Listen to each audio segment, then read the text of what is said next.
Hello everyone, and welcome to the Wednesday Compass Seminar. I am very excited to introduce today's speaker, Hope Elliott.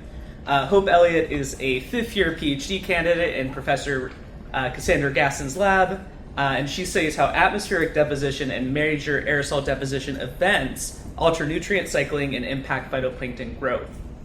Hope holds a Bachelor's of Science in Environmental Science from Most College and a Master's of Science in Applied Geosciences from the University of Pennsylvania. As a little fun fact about Hope, she has read every Jane Austen novel twice. I would also like to mention that Hope will be defending her dissertation this summer, so make sure to be on the lookout for the invite to that. And if we could welcome Hope. So thank you for the introduction. Like he said, my name is Hope. I'm a PhD candidate in the Ocean Sciences Department, working with Dr. Cassandra Gaston. And today I'm going to be talking about my PhD dissertation work called Estimating Aerosol-Derived Phosphorus and Iron Fluxes to the Surface Ocean, Looking Beyond Mineral Dust to Understand the Aerosol Indirect Effect on Biogeochemical Cycles. And so this is an outline of what we're going to talk about today. We're first going to talk a little bit about the motivation for this work, what are aerosols and how do they impact climate, and then we're going to dive into three kind of guiding research questions for my PhD work here at UMiami that will cover pollution and aerosol nutrient solubility, volcanic ash deposition in the North Atlantic, and mechanisms of aerosol nutrient solubility. And then we're going to finish off with just a brief statement on the significance of the work that I like to call, why bother? And so what is an aerosol? Aerosols are defined as anything solid or liquid suspended in the air. So this can include anthropogenic substances, things like your classic aerosol spray can, or coal fly ash, like what you're seeing in that carbon-rich smokestack. It can also include naturally produced things, so things like desert dust that gets suspended during a dust storm, or volcanic ash that gets suspended into the air via a volcanic eruption. But why do we care about them? And we care about aerosols for a few different reasons. The major two being that they impact both climate and human health. And so aerosol or particulate pollution is actually the number one leading environmental cause of premature death on a global scale. It's responsible for about 4 million deaths annually. Aerosols also have really big impacts on climate. So what you're seeing on the right side of the screen here is a plot from the Intergovernmental Panel on Climate Change, and it's essentially showing how different forcing agents or factors impact global climate. So if something has a positive impact on radiative forcing, it means it warms the climate. If it has an overall negative impact, it means it cools the climate. And what you'll notice at the bottom of this plot are two factors that are related to aerosols. And they both have this negative impact, so they both are thought to be cooling. But you'll also notice these blue bars have these really large error bars on them. So we don't really have these effects well constrained. And aerosols are the number one source of uncertainty for our modern estimates of climate forcing. So we need to study them and their impacts on climate a bit more. But there are really three mechanisms by which aerosols impact global climate. The first is what we call the direct effect. So this refers to aerosols' ability to scatter solar radiation. So we have sunlight coming in, essentially reflecting off of our aerosol particles back out towards space, and that can cool global temperature. The second is through what we call the indirect effect. So this refers to aerosols' ability to act as cloud condensation nuclei, or CCN. So you have water that's condensing onto aerosol particles that forms thicker clouds, which enhances planetary albedo or reflectivity, again, cooling your global climate. And finally, the third mechanism via which aerosols impact climate is called the aerosol indirect effect on biogeochemical cycling. And this refers to aerosols' ability to transport nutrients to new environments. So when you have aerosols deposited into a marine or a terrestrial environment, any nutrients that they contain are also deposited into that environment. And if those nutrients stimulate photosynthesis and CO2 drawdown, they can also affect climate. And so I actually studied this third mechanism, the indirect effect on biogeochemical cycling, in the North Atlantic. So let's take a closer look at how this occurs. So we get aerosol deposition into the surface ocean, and the surface ocean is full of tiny marine plants called phytoplankton. Now, like terrestrial plants, these plants require certain nutrients to grow and thrive and photosynthesize. And in the ocean, the primary nutrients that tend to limit phytoplankton growth are nitrogen, phosphorus, and iron. Some of our aerosols that get deposited into seawater do contain these nutrients as well as other useful things like silicon. However, there is a bit of a catch because in order for the phytoplankton to take up and use the nutrients, they have to be both soluble, meaning they actually dissolve into the seawater, and bioavailable, meaning they're in a form that the phytoplankton can use. I tend to think of this as being kind of digestible to the phytoplankton. For example, the most bioavailable form of the nutrient phosphorus is the phosphate molecule, which we'll talk about later. And the most bioavailable form of the nutrient iron is iron in the +2 rather than the +3 oxidation state. So assuming that your aerosols do contain these nutrients and they are both soluble and bioavailable, your phytoplankton can take them up and use them to grow and photosynthesize, which will increase atmospheric oxygen concentrations and decrease atmospheric carbon dioxide concentrations. And so the ultimate kind of end of this cycle then is the biological carbon pump. If you increase phytoplankton production, you increase production up the food chain, and you ultimately get things sinking out and dying and sinking out of the surface ocean, and you get more long-term carbon burial, so more long-term carbon sequestration. So now let's take a closer look at where this occurs. So this is an animation showing aerosol optical depth over the globe. It's moving over the course of about a year. And aerosol optical depth is really just the concentration of aerosols in a vertical column in one part of the atmosphere. And so on this plot, different colors represent different types of aerosols. So for example, this blue color is sea salt or sea spray aerosol that's generally produced through wind and wave action over our oceans. The green color is organic and black carbon aerosol. That's essentially soot. So in this image, we're seeing some wildfires burning in South America and Africa. And the white color is sulfate aerosol. And when we see it like we're seeing it here over North America, Europe, and East Asia, it's generally indicative of anthropogenic pollution. Now the orange color is mineral dust aerosol. So this is continental material that gets suspended into the air through the action of wind. We see big sources of this in our major desert regions, and you've probably noticed this giant plume of mineral dust in northern Africa. This is the largest desert region in the world, the Saharan desert region. And so we see a lot of this dust produced here. Now to better understand how these aerosols are moving, I've overlaid the global wind patterns here, so that can give you a better idea of why we're seeing these patterns of aerosol movement. But I want you to focus right around the equator where we're seeing all the trade winds are moving in this westward direction. Because if you look at that large plume of mineral dust, it's being pushed over the North Atlantic Ocean. And so something really remarkable is happening in the North Atlantic. We get these huge amounts of mineral dust carried from the Saharan desert region out over the subtropical North Atlantic, especially in the summer, which is kind of the more dusty season. This amounts to about 139 teragrams of mineral dust being deposited into the North Atlantic every year. Just for a bit of a check, that's about 231 million tons. And like I said before, most of our ocean basins are limited by nitrogen, phosphorus, or iron. And the North Atlantic has phytoplankton that are primarily limited by the nutrient phosphorus. And this is where atmospheric deposition can play a role. Mineral dust does contain a decent level of phosphorus in it, so we see a lot of phosphorus deposition from the atmosphere in this region.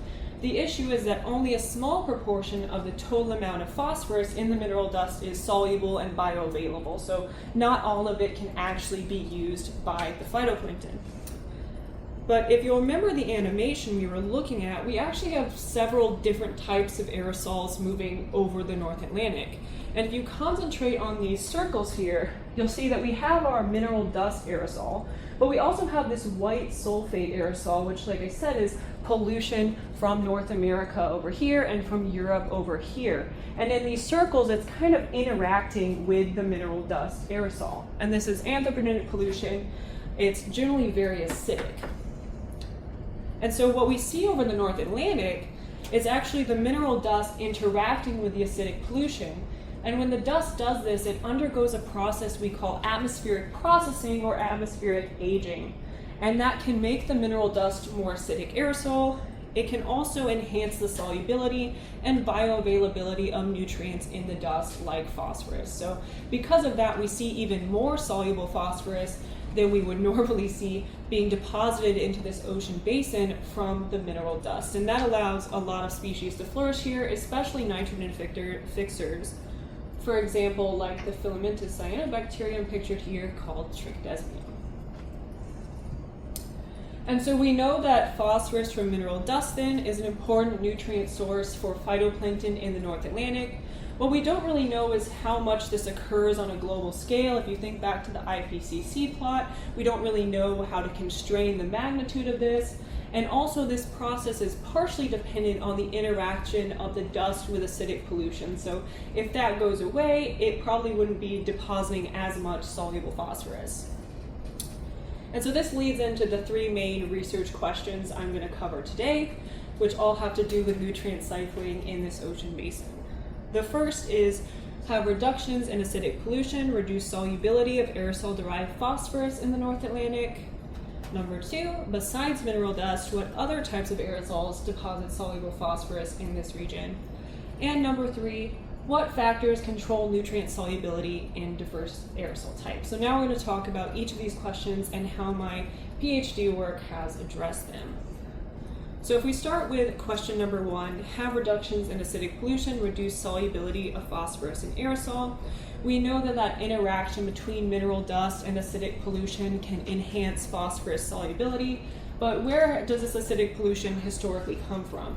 So a lot of the sulfate aerosol you saw as white aerosol on that plot originates as sulfur dioxide pollution. A big source of this historically was power plants, and so the sulfur dioxide gets emitted into the atmosphere, it undergoes chemical reactions that convert it to sulfate aerosol, and then it can be converted further to sulfuric acid, which can create problems like acid rain and what you're seeing with that statue there.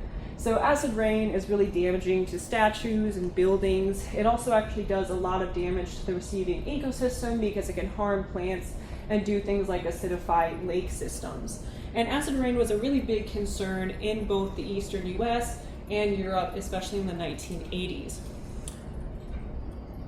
But we've actually seen these big reductions in SO2 emissions in the past 40 years or so, largely due to legislation targeted at reducing the problems associated with acid rain. So in the United States, this took the place of the Clean Air Act amendments of 1990. This included the acid rain program, which was specifically targeted at reducing SO2 emissions from power plants. And because of this and similar regulations, we've reduced SO2 emissions in this country from that source by about 95% since 1980. Now in Europe, there were also similar regulations taking effect at the same time. For example, we have the UN Sulfur Protocol of 1994 and the UK's Environment Act of 1995 and Multi-Effect Protocol of 1999. These targeted different types of pollution, but they did target SO2 emissions, and because of that, the SO2 emissions in Europe dropped by about 27% between 1990 and 2004. So this was really great because it improved air quality, and we no longer see as many of those issues with acid rain in either of these areas. It's really great for the statues. But I don't study statues, nor do I study acid rain. I study nutrients in the ocean. So my question was, the mineral dust is being processed by this acidic pollution. What happens if we take away the acidic pollution? Will the aerosol be less acidic? And will we have less soluble and bioavailable phosphorus coming from this mineral dust source? And so to test that, we collected aerosol from two different sites in the western side of the Atlantic Basin. And so we have mineral dust aerosol from the Saharan Desert that travels across the North Atlantic Ocean and gets collected at both Bermuda and in Barbados. And so at both of these sites, we have about 20-meter high collection towers. And at the top of those towers there's a piece of filter paper. It's about the size of a regular piece of printer paper, but it's made of cellulose. And we have a pump that pulls air through the filter. the mineral dust aerosol gets collected on the filter and the air gets washed through. So then you can take those filters off of the towers and analyze the aerosol. This is an example of what a filter full of mineral dust looks like. The Saharan dust has kind of a distinct orangey yellowy color that you can recognize pretty easily if you look at a lot of these samples. And so we take these filters and we soak them in water to extract these soluble nutrients, and we can also use that to measure particle acidity. And so that's what we did for filter samples collected from Bermuda and Barbados, and we have a record of this from the 1980s to about today. And so the thing I wanted to look at was the aerosol's extractable sulfate content, because sulfate content is really just a proxy for the particle acidity. So these are the annual averages for aerosol sulfate content measured at both sites from the late 1980s to the early 2000s. And what you'll see here is at both sites, in the late 80s, early 90s, before any of these regulations really took effect, we have relatively high levels of sulfate or particle acidity. And then when these regulations take effect from the early into the mid 90s, we see this kind of drastic drop in particle acidity. So we're observing that change in emissions in our mineral dust record. And just for a bit of a reference, that's when the Clean Air Act amendments went into effect. So we've proven that aerosol acidity has dropped since we've introduced these very important emissions regulations. And that's really wonderful if you're a statue, you're no longer worried about acid rain. But what if you are a marine phytoplankton? Did this drop in acidic pollution reduce the amount of soluble phosphorus that gets added to the surface ocean? And so to test this, I took the same kind of set of mineral dust samples from those kind of the 90s, and I leached them into seawater collected in the North Atlantic, and then I used the molybdenum blue reaction to measure the amount of phosphate in the seawater, so to see if the mineral dust increased phosphate levels in the seawater and if that changed over the course of that period where we see the regulations. So here are the results for both Bermuda and Barbados again, and on these plots I plotted the non-sea salt sulfate content on the x-axis versus the phosphate released by the dust on the y-axis. So again, to simplify this a little bit, what we're really looking at is particle acidity and its relation to soluble phosphorus release from the dust. And so we can draw a few things from these plots. First of all, we do see a correlation between particle acidity and soluble phosphorus release, with higher particle acidity generally correlating to higher amounts of soluble phosphorus. This is probably because with higher acidity, we see more atmospheric processing, and that enables more soluble phosphorus release from the dust. And there also is a bit of a time aspect here, so I've color-coded all of our data points. So the red color indicates the earlier dust samples, so 91, 92, and the blue color is looking at the later dust samples, so in the late 90s up to 98. And so there is a bit of a correlation with those later dust samples tending to have lower acidity and lower soluble phosphorus release as well, meaning that the soluble phosphorus content in the dust seems to have decreased with reductions in acidic pollution over time. And so that answers our question. Reductions in acidic pollution do seem to have reduced the soluble phosphorus content in our aerosol. And so we wanted to take this a step farther then and see what actually happens if we put this aerosol with different soluble phosphorus and different acidity into the actual North Atlantic. Are we going to see an impact on the phytoplankton that we can measure? So we got the opportunity in January to take a cruise out to the Bermuda Atlantic Time Series, or BATS. This is the U-Miami cruise team. We were on the RV Neil Armstrong. And so for this project, the goal was to take our mineral dust samples, add them to the seawater out of Bermuda, and measure all the parameters we could in terms of phytoplankton growth and phosphorus cycling. And so I have two samples that we brought that were collected at that Bermuda collection tower I showed you earlier. Sample number 1 was collected in 1992. This was our sample representing the high acidity, high soluble phosphorus conditions we saw before most of those regulations took effect. It had about 4 milligrams of mineral dust on it, and compared to the other samples, it had relatively high levels of extracted sulfate and phosphate.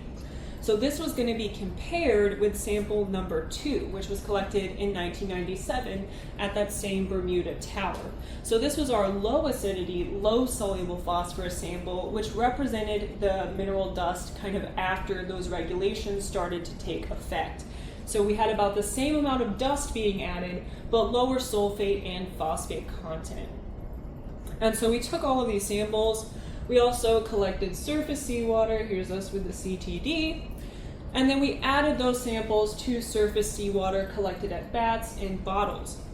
We then incubated those bottles in a flow-through incubator for about 3 days and measured different parameters from the bottles once a day. And so the flow-through incubator has water kind of flowing in on the left side and flowing out on the right side. So it was keeping the water at the temperature of the actual seawater, and it was going to, in an attempt to kind of best mimic actual environmental deposition. Here's a closer look at our bottles in that incubator. We tied them down so that they would not break the surface. And like I said, just in our best attempt to replicate an actual environmental deposition scenario. And so like I said, we measured a lot of parameters for this experiment, but since we recently returned, I don't have the data for all of them, but I do have some chlorophyll data that I can share with you today. And I will say the chlorophyll measurements were mostly taken by a wonderful undergraduate student named Allie Winkler, so I want to make sure she gets credit for taking most of these. But here I'm plotting the incubation time, so the time since we added the aerosol to the seawater versus the chlorophyll abundance, represented here as relative fluorescence units. And so we have the results for sample number 1, our high acidity, high soluble phosphorus, kind of pre-regulation sample. Sample 2, our low acidity, low soluble phosphorus post-regulation sample. And then 2 blanks, one in which we added a filter to the seawater with no dust on it, and one in which we just put seawater in a bottle. And so what you'll notice is that some of these samples don't look super different than the blank, but our high acidity, high soluble phosphorus sample did seem to increase chlorophyll amounts at our initial time point about 5 hours after we added it. Since we're adding it to a phosphorus limited region, it is possible but that those large amounts of soluble phosphorus in the filter could have helped stimulate phytoplankton growth with this sample. And so this is really just preliminary evidence that the pre-regulation dust sample may be promoting phytoplankton growth. I actually have some more samples I can look at and a lot more data from this cruise to analyze to really get a better picture of the story. But this is just some preliminary data that shows that sample 1 with the higher phosphate did do a lot better than sample 2 with the low soluble phosphate levels in terms of chlorophyll. And so before we move on to question number 2, I just wanted to cover how do these findings actually impact climate? What does this actually mean in terms of our climate system? And so if we have this reduction in acidic pollution, that reduces the acidity of mineral dust aerosol in the North Atlantic region. It presumably reduces the acidic processing of the dust, which means that we're getting less soluble phosphorus from this source deposited into a phosphorus limited region, which could reduce phytoplankton production and CO2 drawdown. And so question number 2 is kind of a result of question number 1.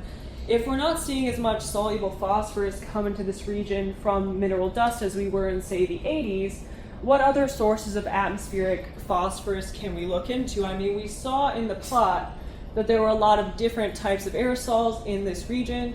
So my thought was, let's look at a different atmospheric source.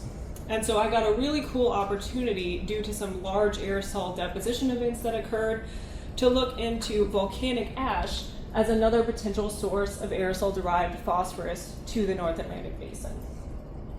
And so the first big event that occurred was the eruption of the La Soufre volcano. This occurred on St. Vincent, which is an island in the Caribbean, in April of 2021.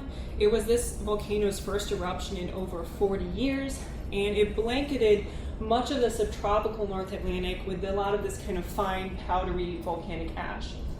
And I wanted to compare it to something we knew more about. So for my comparison event, I chose a big mineral dust storm. And this was a storm that had occurred in June of 2020. Here you can see the large dust plume moving from northern Africa across the Atlantic.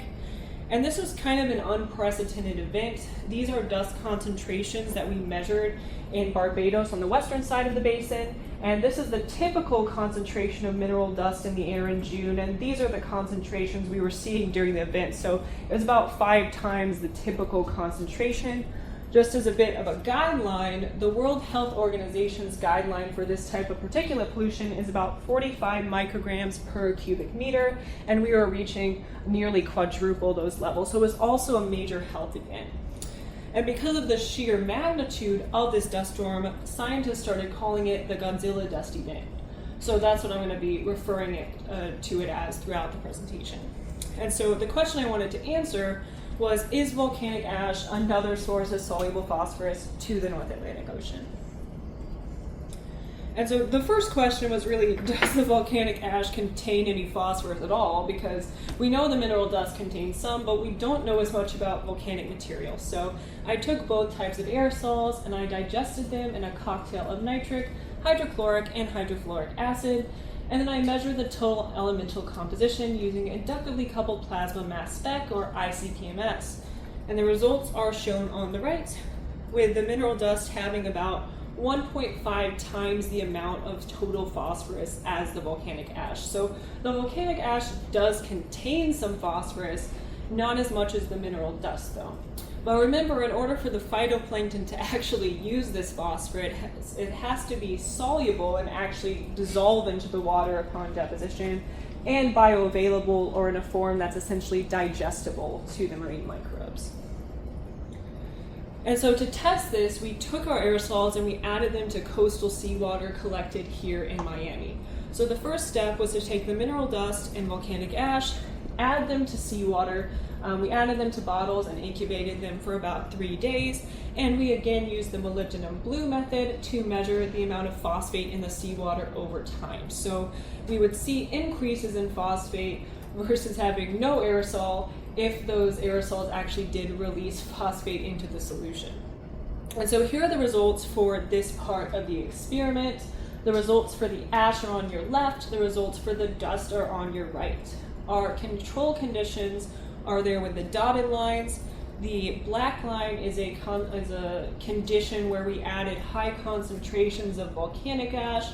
The gray line is a condition where we added low concentration of volcanic ash. The orange line is a condition where we added a higher concentration of mineral dust, and the yellow line is where we added a lower concentration of mineral dust. So again, what we're really plotting here then is our incubation length versus phosphate concentrations in our seawater. And I want you to just kind of focus on that initial time point. Those X's are the background concentrations in the water. And we see that for both of our types of aerosols, our experimental conditions, those solid lines where we actually added aerosol to the water, are elevated above the controls, which have the dashed lines. So this means that we put the volcanic ash in water, for example, and some phosphate did actually dissolve off of it, increasing the phosphate concentration in our bottles. So that answers the first part of our question. The volcanic ash does contain some amount of soluble phosphorus. And so then we needed to determine if the phytoplankton were actually using it. Because if we look at this on a larger scale, we have our deposition. We now know that the phosphorus is in fact soluble, or at least a small proportion of it. But we don't know about this other flux. Are the phytoplankton actually able to take up the phosphorus and use it? And so to measure that, we spiked our samples with radiolabeled phosphate. And this is just phosphate with the isotope P32 in it. Phosphorus 32 is special because it emits a measurable amount of radiation. And because it emits radiation that's measurable, it's this powerful tool that can allow us to track the movement of phosphate from the seawater and into our marine microbial cells and our phytoplankton.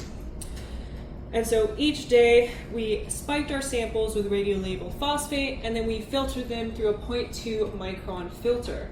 And so this filter catches our phytoplankton, but it also catches any phosphate that our phytoplankton have taken up into their cells. So then by measuring the radioactivity of the filter, we can calculate the rate at which phytoplankton are taking up the phosphate. And so here are the results for the radioactivity portion of the experiment. Again, we've got the results for the volcanic ash on the left, the results for the mineral dust on the right. We have our controls with the dashed lines. The black line is a higher concentration of ash, the gray line is a lower concentration of ash, the orange line is a higher concentration of dust, and the yellow line is a lower concentration of dust. And so what we're really plotting here is incubation length versus phosphorus uptake by our phytoplankton. And again, if you look just at that initial time point, we see that right when we add our aerosol, we see this elevated uptake rate of phosphate into marine microbial cells. And this is true for both the volcanic ash and the mineral dust. So it indicates that not only is the phosphorus soluble, but some of it is also bioavailable and being taken up into our phytoplankton cells. And we don't see as much of a pattern at our later time points really with either of the metrics I've shown you, largely because of the phosphorus was used up really fast by the phytoplankton. And so now we know that the volcanic ash does contain bioavailable phosphorus as well. And this answers question number 2. In addition to mineral dust, volcanic ash can be another source of soluble and bioavailable phosphorus to the surface ocean. How does this impact global climate? Well, you have a volcanic eruption occur. Volcanic ash, which contains some level of soluble and bioavailable phosphorus, is deposited into the surface ocean. That means you get more soluble phosphorus deposited, in this instance, into a phosphorus-limited region, which can enhance phytoplankton production and CO2 drawdown. We also did a little estimate for this one based on the actual solubilities we measured and the concentration of aerosols in the air. And we estimated that volcanic ash deposition could lead to about a 32 nanomolar increase in phosphate concentration, in this case near the volcano in the region that generally has less than 20 nanomolar phosphate as a background concentration. And so before moving into the third question, I did want to talk a little bit about the motivation for it. And the motivation for it was really the answer to question number 2, because we found that both mineral dust and volcanic ash contain soluble and bioavailable phosphorus, but they're very different aerosol types. So these are some scanning electron microscopy images of mineral dust and volcanic ash particles that I took. They look very different. They're from very different sources. They have some things that are similar and some things that are different in composition, but it kind of led us to wonder what is similar or different about these particles that makes nutrients more or less soluble. And to phrase that as a more scientific question, my third question is, what factors control nutrient solubility in diverse aerosol types? And so to look into this question, I actually decided to use a different nutrient. So phytoplankton are limited by phosphorus primarily in the North Atlantic Ocean, but they also do need inputs of other nutrients like iron.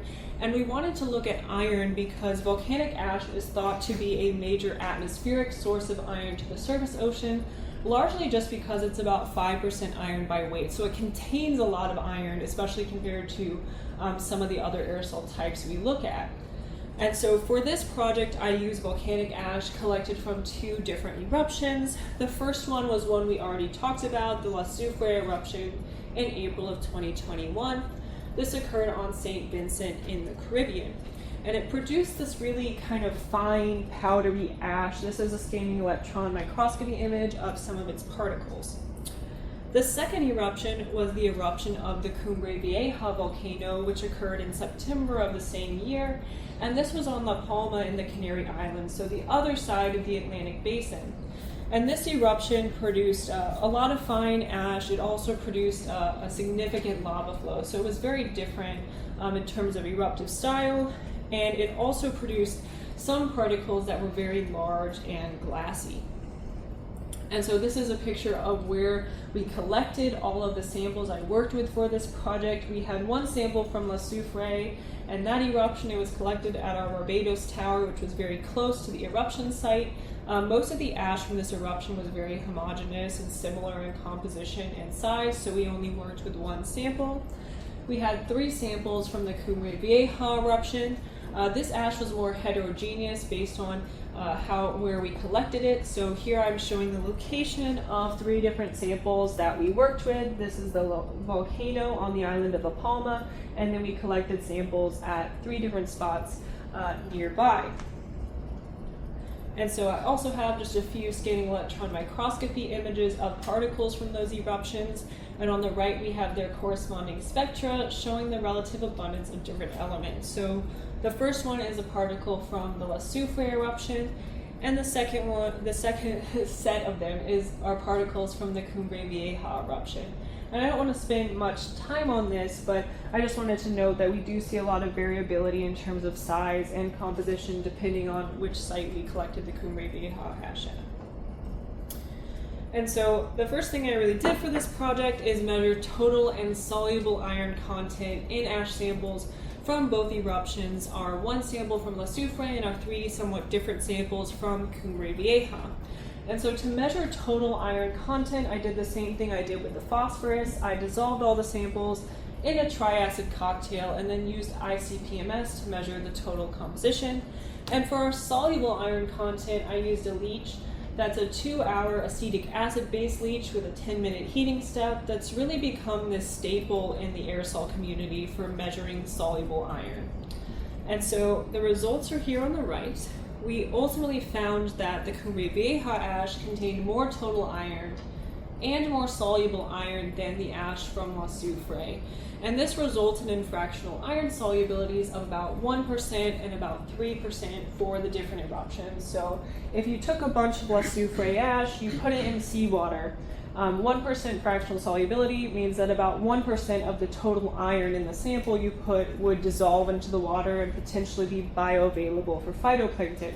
With the Cumbre Vieja ash, if you put a bunch of that ash into seawater, about 3% of its total iron would dissolve and potentially be bioavailable for the marine phytoplankton. So then it kind of led us to question this because we have 2 different types of volcanic ash. We thought they'd be kind of similar since they're the same aerosol type, but iron in one of them is 1% soluble, while iron in another one of them has triple that solubility. So we wanted to look into what is causing that difference in fractional solubility in ash from the 2 eruptions. And there are really 2 hypotheses in the aerosol community about controls on fractional solubility of nutrients. So the first hypothesis is that particle size dictates solubility. And according to this theory, if you have a smaller particle, they have a larger surface area to volume ratio, and since dissolution or dissolving of those nutrients occurs at the particle surface, then more nutrients per unit weight of particles should dissolve off of those smaller particles because of that higher surface area to volume ratio. The second hypothesis is that particle mineralogy dictates solubility. And so if we're looking at iron, for example, if all the iron in your sample is contained in soluble salts on the surface of the ash particles, it's probably going to dissolve more readily than iron that's contained in magnetite or hematite or locked up in some mineral inclusion.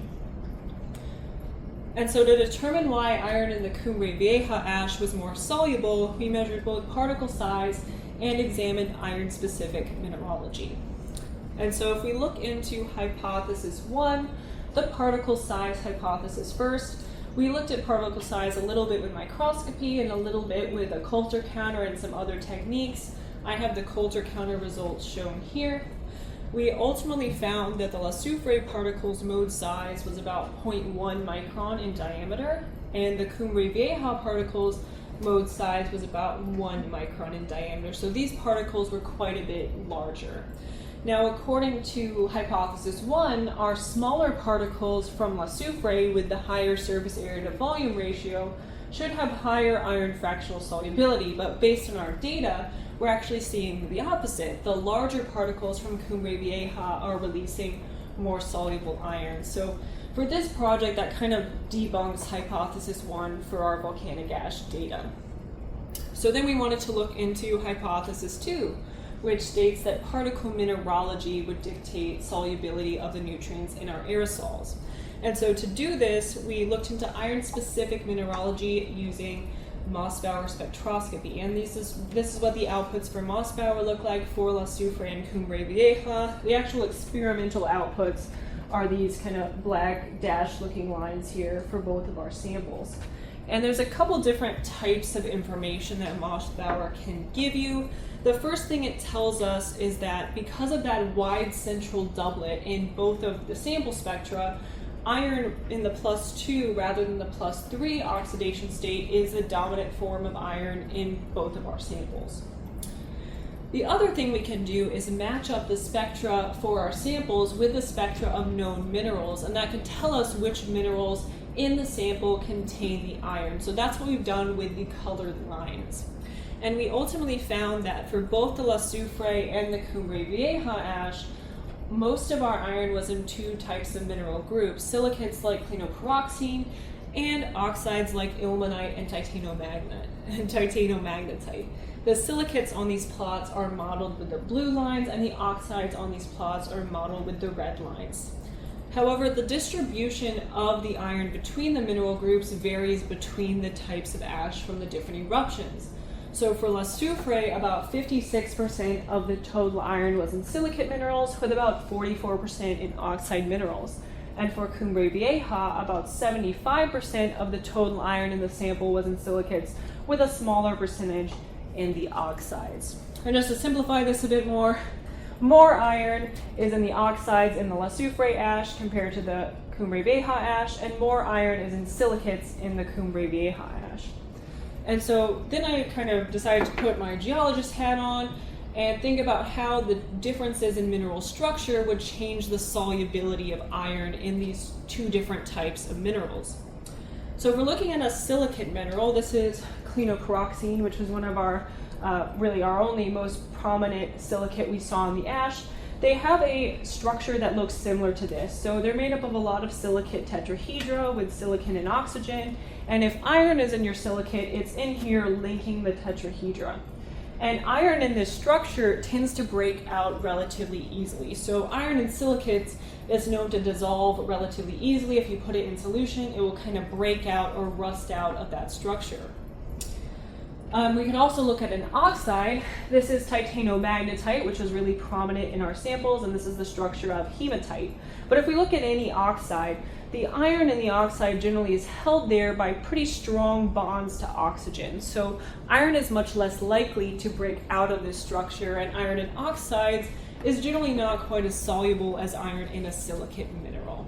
And so we think that one of the reasons we're seeing this difference in fractional iron solubility is because in the Cumbre Vieja sample, we have a higher percentage of the iron in silicate minerals where it's more likely to be soluble. And just as a side note, I would also like to note that we also saw more fluorine in our Cumbre Vieja samples. We did a lot of different chemical measurements of the different types of samples. I don't have time to share them all, but this is the XPS data for these samples. So this is a technique called X-ray photoelectron spectroscopy, and it looks at the surface elemental composition of your particulates, so the top 5 to 10 nanometers. And we measured different types of elemental abundances here, like fluorine, which is in the first row. And what you'll notice is, compared to the La Soufre samples, our Cumbre Vieja samples have much higher levels of superficial fluorine. And so this might indicate that these samples were exposed to higher levels of hydrofluoric acid in the volcanic eruption plume. And just like we see with the processing of the mineral dust with acidity, the volcanic ash can also be processed or aged with that acidity, but in its eruption plume. And so we think that the fluorine is indicative of maybe more acidic processing, which would be another factor that enhanced the solubility of iron in the Cumbre Vieja ash. And so this answers our third question. For volcanic ash, particle composition and mineralogy seem to dictate iron solubility rather than particle size. But there's obviously a lot more work to be done here because we looked at one nutrient in one type of aerosol, so we could explore things beyond iron and volcanic ash.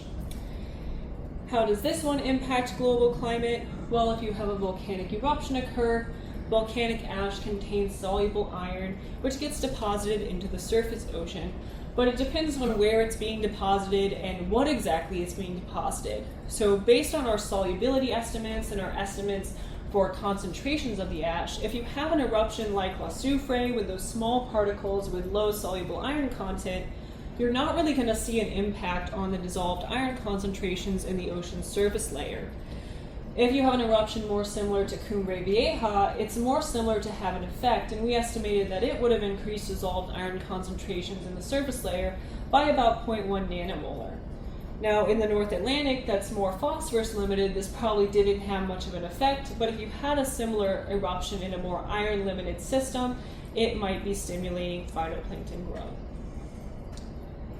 And so I want to finish up here by revisiting my research questions and talking about kind of my overall findings from my PhD. So in the North Atlantic, phosphorus is the limiting nutrient for phytoplankton. My work showed that reductions in acidic pollution since the 1980s have reduced soluble phosphorus deposition from mineral dust into this region. We also found that volcanic ash can be another source of soluble and bioavailable phosphorus. And finally, we found that mineralogy and composition controls iron solubility in volcanic ash rather than particle size. And so I just have one more slide here where I want to talk about the significance of the work briefly. This is an excerpt from the Intergovernmental Panel on Climate Change's most recent synthesis report. It's called AR6. It came out in 2023. And I like to look at these to see what they kind of identify as major areas we need to focus on for climate research. And this is their section on aerosols. And if you remember at the beginning of the talk, I mentioned that aerosols impact climate in 3 different ways. And this entire 50 or so page report, the main document, mentions 2 of those ways. So here's number 1, which it mentions the aerosol-direct effect, or aerosol's ability to scatter sunlight. It also mentions the aerosol-indirect effect, or aerosol's ability to seed clouds. But what you might have noticed by now is that it does not mention what I studied, the aerosol-indirect effect on biogeochemical cycling, or aerosol's ability to essentially act as vehicles for nutrients into new environments where they can stimulate photosynthesis. And I think this just kind of shows that this process as a whole is kind of ignored by the larger scientific community. And this is despite the fact that it's very important and well documented in places like the North Atlantic, and we're expected to see increases in emissions of natural aerosols like mineral dust and wildfire ash with climate change. So we probably will see more atmospheric nutrient fluxes getting deposited into these regions in the future. So overall, the aerosol indirect effect on biogeochemical cycling remains largely unexplored, but will likely have a more significant impact on global climate in the future. That's why I've enjoyed studying it, and I'd be happy to answer any questions.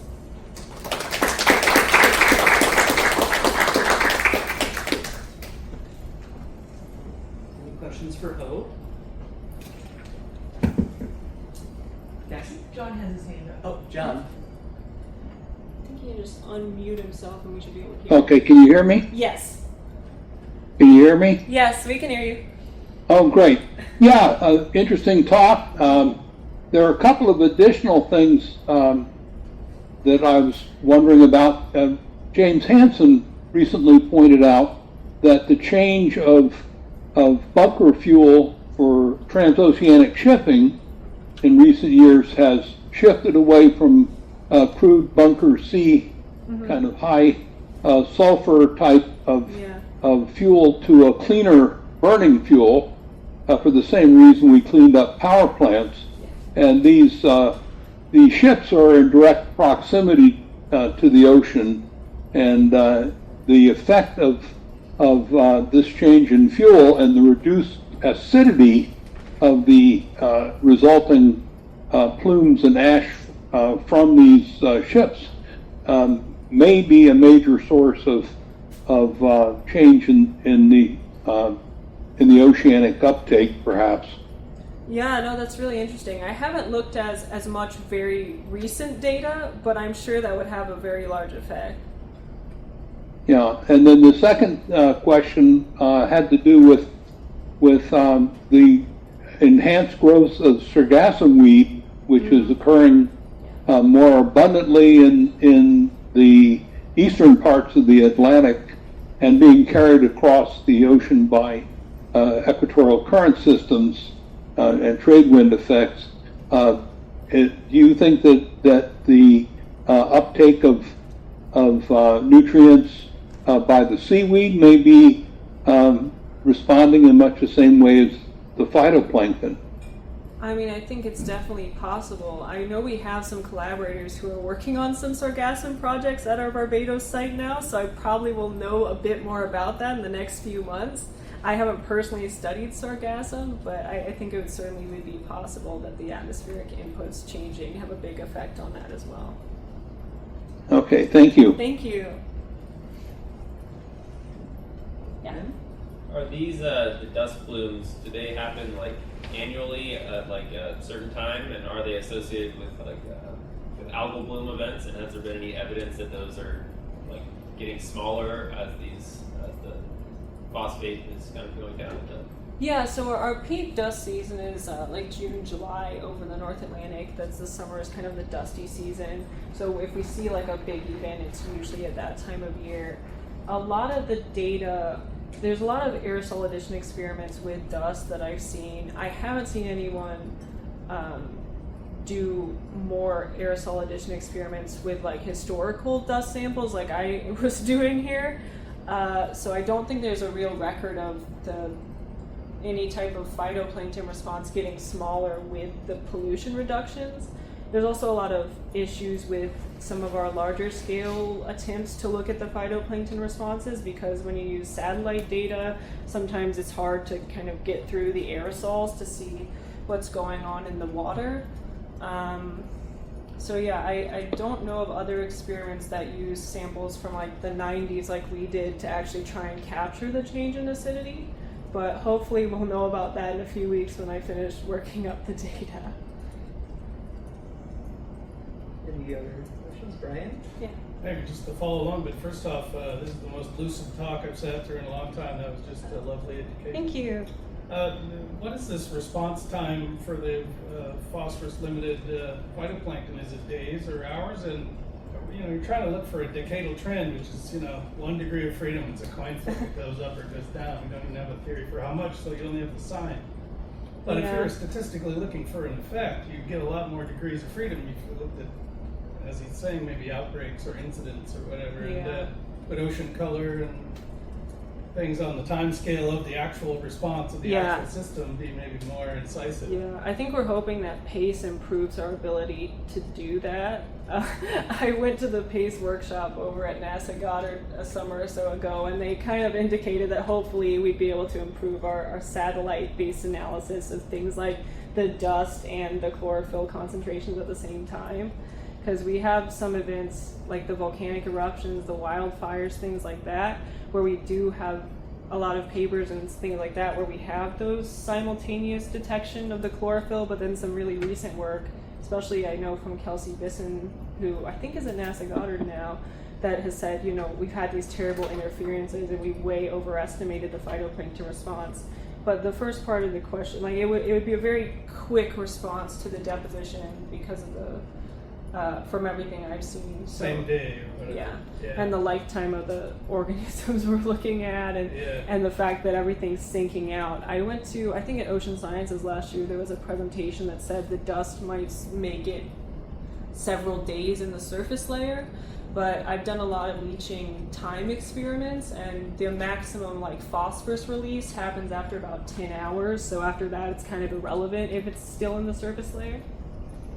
And what's a Triassic cocktail? Yeah. Any other questions from the room? Yes. And I'll ask, so thank you very much for a very nice talk. Although I don't have background in this kind of work, but I really enjoyed it. Thank you. So I have 2 questions, and one question already been asked by John, but I'll ask my first question, and it is about, you mentioned in your first research question, and you selected year 1991 and 1997. You did explain about why you selected 2020 and 2021, but I didn't get why you chose 1991 and 1987. Oh, for although the... you have the tower, like you get the sample from the tower, right? And still the tower is working, right? So what was the main rationale behind that? Those 2 dates for the Bermuda filters. Yeah. So we chose them to kind of represent the pre-emissions regulation scenario in the early 90s where we still had a lot of SO2 emissions from all of our power plants. And that was a filter that was similar to a lot of the other filters from that date range, where we had high sulfate, higher phosphate levels, so more nutrients and more acidity.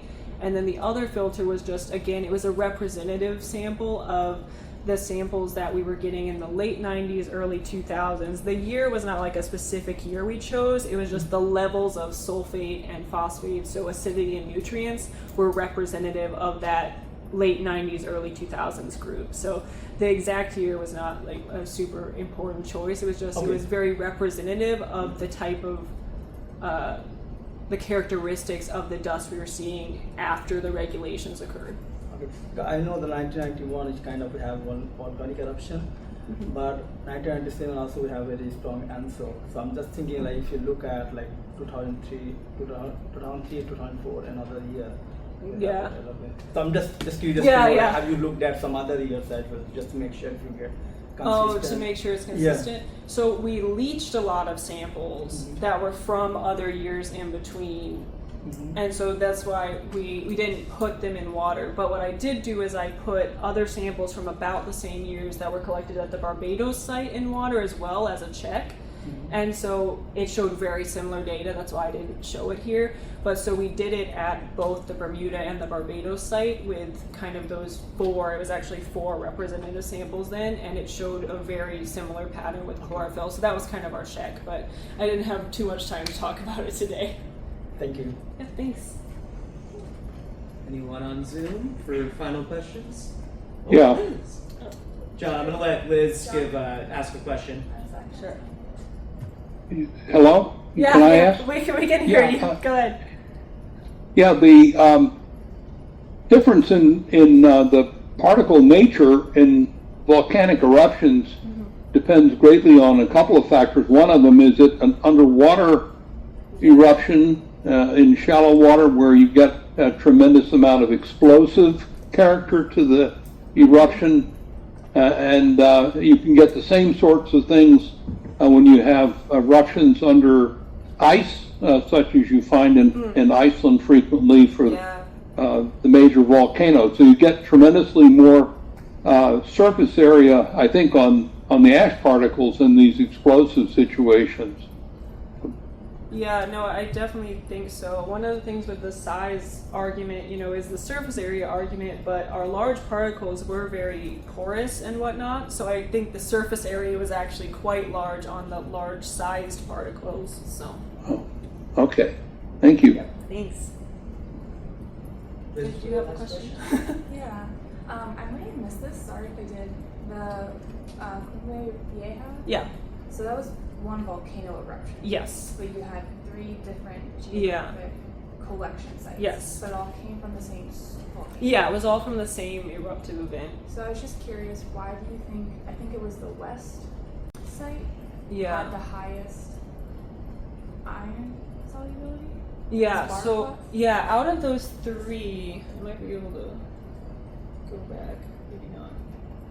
But out of those 3, it was actually interesting because I didn't show the kind of detailed size data or anything, but out of the 3, one of them, has the highest soluble iron content. They all had higher soluble iron content significantly from La Soufrière, but the one, I'm so sorry.